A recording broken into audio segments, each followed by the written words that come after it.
Welcome to D&D Through the Worlds, where I take characters from different works of fiction and say what I think they'd be as D&D characters. Today's characters are all from the game Hollow Knight. The first character I'm covering is the main protagonist and player character, the Knight. I have the Knight as a Thri-kreen, because every character in Hollow Knight is a bug. I wanted at least one of the characters I covered to be a bug as well, to kind of pay homage to that. I have him as an Echo Knight fighter. I was kind of between Echo Knight fighter and Shadow Sorcerer, but I went with Echo Knight fighter in the end because in the game, if you're defeated, you leave your shade behind.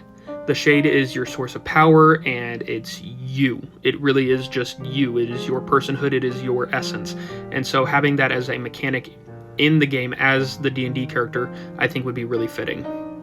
I have him as an Outlander background, because at the start of the game, you're just dropped in. You have no knowledge of your surroundings, of anyone around you.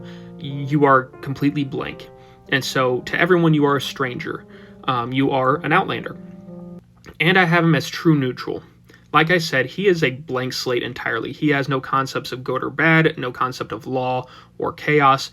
He is just as he is. And it's kind of left up to the player how you progress through the game and in what way. And so it fits that you really have no idea of yourself. The next character I'm covering is the Knight's half-sister, Hornet. I have Hornet as a tiefling because of her mother, Hera the Beast.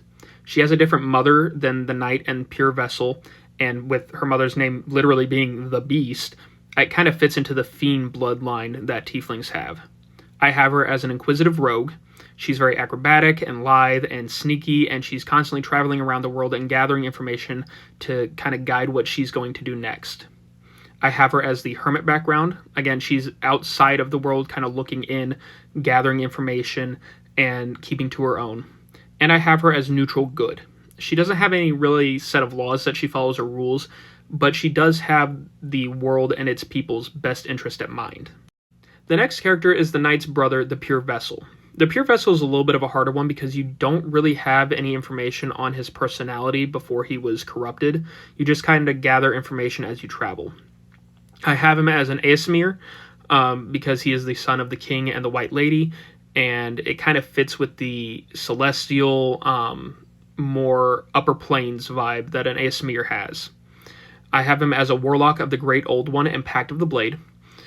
He is taken over by the Radiance. The Radiance has completely destroyed his mind. The Great Old One patrons corrupt and manipulate the minds of their warlocks, and it fits with that motif. And I have him as the Pact of the Blade because he has a big sword. It's as simple as that. I have him as a Haunted One background.